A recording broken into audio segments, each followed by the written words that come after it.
Hola y bienvenidos a todos. El día de hoy vamos a hablar acerca de las ecuaciones de oxidorreducción, pero primero vamos a definir qué es y posteriormente vamos a hablar acerca de las reglas para poder realizar el balanceo de este tipo de ecuaciones. Una ecuación redox es aquella donde vamos a ver una transferencia de electrones de un átomo a otro. Por ejemplo, vamos a ver que en esta primera imagen tenemos un electrón que se está perdiendo y se está pasando al átomo de al lado. Este que está perdiendo el electrón se dice que se está oxidando porque lo está perdiendo, y este que lo está recibiendo se está reduciendo. Entonces, el que pierde se está oxidando y el que gana se está reduciendo. Si tú te aprendes esta pequeña regla, para realizar las ecuaciones va a ser súper sencillo. Entonces queda de esta manera. El que pierde se oxida, que es en este caso este que estoy mencionando, y el que gana se reduce. Una vez más, el que pierde se oxida y el que gana se reduce. Todo esto es con respecto a los electrones. Pero esto de oxidorreducción no solo lo podemos ver en ecuaciones. Lo padre de este tema es que se puede ver en la vida cotidiana. Cuando nosotros vemos una manzana, cuando la cortamos a la mitad, después de 15, 20 minutos podemos ver cómo empieza a quedar obscurita. Esto es porque entra en contacto con el medio ambiente, con el aire, y empieza un proceso de oxidación, es decir, de pérdida de electrón. Lo mismo sucede con el aguacate. Y de igual manera no solo pasa con las frutas, como es este caso, sino también los metales. Los metales, al corroerse, también están en un proceso de oxidorreducción porque entran en contacto con el oxígeno y con el agua. Por otra parte, la combustión también es un proceso de oxidorreducción o de redox. Ahora que ya sabemos básicamente que oxidorreducción es pérdida y ganancia de electrones, ahora sí ya podemos hablar acerca de las reglas. Antes de iniciar con la primera regla, les quiero enseñar esta pequeña fórmula. Esta sabemos que pues es el ácido fosfórico. Las letras que nosotros podemos ver pues son nuestros elementos, mientras que los que se encuentran en la parte de abajo van a ser nuestros subíndices. Pero ¿dónde voy a poner los números de oxidación? Los números de oxidación los voy a poner en la parte de arriba y van a tener signos positivos y negativos. Como podemos ver, el hidrógeno está trabajando acá con un +1, el fósforo con un +5 y el oxígeno con un -2. Estos números que yo veo arriba son mis números de oxidorreducción o mis números redox. Y estos van a tener la finalidad de balancear esta ecuación para que al final me den 0. Pero eso lo vamos a ver un poquito más adelante. La primera regla nos dice, si el elemento está solo, va a ser igual a 0. Podemos ver en esta ecuación que tenemos la plata, pero solo es plata entonces está solo y va a trabajar con 0. Tenemos el sulfato de cobre, pero acá tenemos 3 elementos diferentes. Tenemos el oxígeno, azufre y el cobre. Como son 3 elementos, estos no pueden trabajar con 0, van a tener sus números independientes, pero los vamos a ver más adelante. El mismo caso sucede con el sulfato de plata. Son 3 elementos, por lo tanto no pueden llevar 0, tienen que llevar otra regla, tienen que ponerse sus números de otro modo. Y por último tenemos el cobre, y el cobre pues como si está trabajando completamente solo, entonces va a trabajar con 0. Entonces, solo para recalcar, si el elemento se encuentra solo, entonces va a trabajar con 0, como es el caso de la plata y del cobre de esta ecuación. Nos vamos a la regla número 2. La regla número 2 nos dice, el hidrógeno cuando está combinado va a trabajar con +1 y el oxígeno también cuando está combinado va a trabajar con -2. Como tenemos en este ejemplo, tenemos acá el ácido nítrico. Mi hidrógeno está combinado con mi nitrógeno y con mi oxígeno, están en un compuesto. Por lo tanto, este va a trabajar con +1. Y el oxígeno también forma parte del ácido nítrico. Entonces, este por regla va a trabajar con -2. Y tenemos que este con +1 y este con -2. Pero en esto me gustaría hacerles también una aclaración. En el área de ciencias siempre van a haber excepciones, y eso que les acabo de comentar del hidrógeno y del oxígeno, hay en algunos compuestos donde no se lleva esta regla y el hidrógeno pues puede trabajar con otro signo. Lo mismo pasa con el oxígeno, pero son casos muy particulares que pues no vamos a ver en esta sesión, ¿no?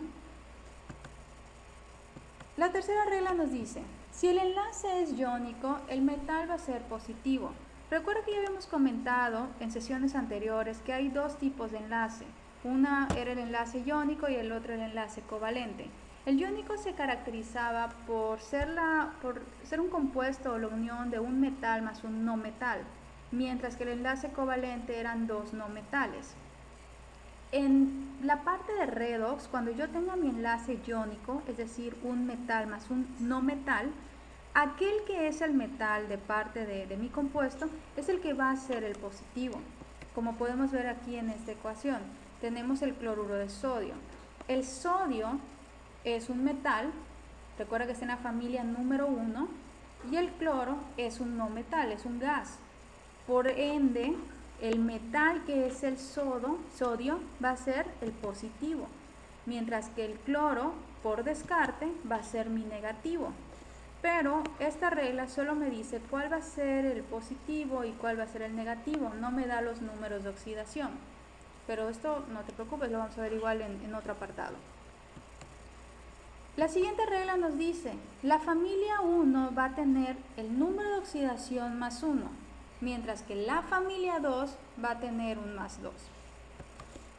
Aquí te presento una tabla de oxidorreducción que esa la puedes encontrar en internet y también te puedo dejar el link de donde encontré esta y te la puedo dejar adjunta en la sesión para que puedas ver la tabla y tenerla. Y aquí nos muestra los diferentes números de oxidación con los que pueden trabajar todos los elementos. Vemos que en la familia número 1, que son esos que estoy mencionando, todos trabajan con más 1, que es lo que te acabo de decir hace unos momentos. El hidrógeno, litio, sodio, potasio, rubidio, cesio y francio trabajan con más 1. Lo mismo pasa con la familia número 2, todos trabajan con más 2. Pero esta regla no la siguen los demás elementos. Si te das cuenta, por ejemplo, el nitrógeno puede trabajar con 5 diferentes y el 1, 2 y 3 puede ser positivo o puede ser negativo, mientras el 4 y el 5 se mantiene solo con positivo. Por ejemplo, tenemos otros que trabajan con más, este que trabaja con 7, pero hay otros que trabajan solo con 2 o con 1 también. Estos números, tenemos tanta variedad de números porque nos dan o tenemos nosotros la ventaja de que podemos escoger cuál de estos números me conviene para balancear mi ecuación y llegar a cero, dejarla completamente balanceada. Ahora que ya conocimos nuestra tabla de oxidorreducción y que ya recordamos que la familia 1 va a tener un número de oxidación, va a trabajar con 1 y la familia 2 con 2, vamos a pasar a la siguiente regla, que nos dice, si es un enlace covalente, el más electronegativo será negativo. Recuerda que este era el segundo enlace que te había comentado hace un momento, que es la unión de dos no metales. Y aquí nos dan el ejemplo del cloruro de berilio.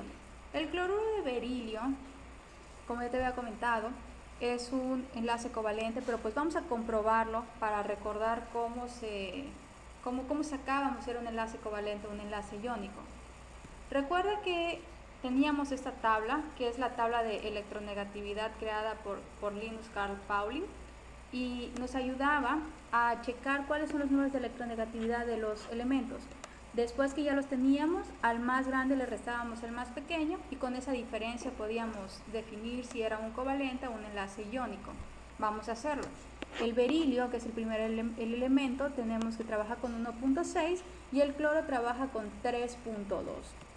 Ahora que ya tenemos los números, los ponemos, berilio trabaja con 1.6, cloro con 3.2 y al más grande, que es 3.2, le restamos el 1.6, que es el más pequeño, y me queda 1.6. Esto lo corroboramos con nuestra tablita de la diferencia de electronegatividad y tenemos que si es menor o igual a 0.4 va a ser un enlace covalente no polar, pero pues este no es mi caso. Luego me dice de 0.5 a 0.7, ojo, mira, aquí quedaría perfecto el 1.6. Entonces esto va a ser mi enlace covalente polar, que coincide con lo que me decía mi regla, que si es un enlace covalente, entonces puedo aplicar esta regla, entonces sí puedo aplicarla. Y si fuera mayor a 1.7, entonces va a ser un enlace iónico. Entonces ya comprobamos que sí es un enlace covalente polar. Y ahora pues nos sigue poner los signos. Tenemos que el más electronegativo es el que va a ser negativo. ¿Cuál de los dos es el más electronegativo? Pues en este caso es el cloro, que trabaja con 3.2. Y a este le ponemos el signo negativo, mientras que al berilio, por descarte, le vamos a poner el positivo. De igual manera que con el enlace iónico únicamente me dan el signo, no me dan el número que voy a poner. Y ahora viene la regla más importante de todas, que es la que siempre tenemos que seguir y a la que siempre tenemos que llegar para que nuestra ecuación se encuentre correctamente. ¿Qué nos dice? La suma algebraica de los números siempre debe de ser igual a 0. Si no te da 0, significa que algo estamos realizando mal y tenemos que volver a revisar nuestras tablas para corregirlo. Checamos nuestro ejemplo. Tenemos sulfato de sodio. El sodio nos dice que está trabajando con +1, pero ¿cómo lo sé? Lo sé porque recuerda que te comenté hace unos momentos que el sodio está en la familia 1A y por lo tanto va a trabajar con +1 y lo vamos a poner acá arriba, está trabajando con +1. El oxígeno, al estar combinado con el sodio, acuérdate que en la segunda regla te dije que cuando está combinado trabaja con -2. Ya solo me queda ahora el azufre, pero ¿cómo voy a saber qué número le voy a poner al azufre? Para esto lo que voy a realizar es una pequeña multiplicación. Voy a multiplicar los subíndices por los números de oxidación, tanto del sodio y también del oxígeno, que sería mi subíndice por mi número de oxidación. Y lo ponemos aquí. Sodio me dice que está trabajando con 1 y tiene 2 de subíndice, por lo tanto sería 1 por 2 y me da 2. Mi oxígeno me dice que está trabajando con -2, que es este, lo multiplicamos por 4 y tenemos -8. Pero yo necesito balancear este número. Para balancearlo entonces hacemos nuestra pequeña resta y tenemos -8 más 2, entonces este debería de ser +6. Vamos a checar si en el azufre trabaja alguno con +6. Nos vamos acá con el azufre y vemos que sí, efectivamente trabaja con +6. Entonces ponemos acá nuestro número de +6 y este, como está trabajando abajo con 1, pues solo tengo que multiplicar 1 por 6 y ya voy a tener mi 6, que es este. 6 de mi número de oxidación por el 1, porque recuerda que cuando no tenemos ningún número abajo significa que está trabajando con 1, tenemos +6. Realizamos nuestra suma de +6 más 2 tenemos +8, +8 menos 8 tenemos un total de 0. Y listo, quedó balanceada nuestra ecuación redox. Espero que el tema haya sido sencillo de entender. Si llegas a tener alguna duda, puedes dejármela en comentarios y con mucho gusto la resolvemos en nuestra próxima clase online.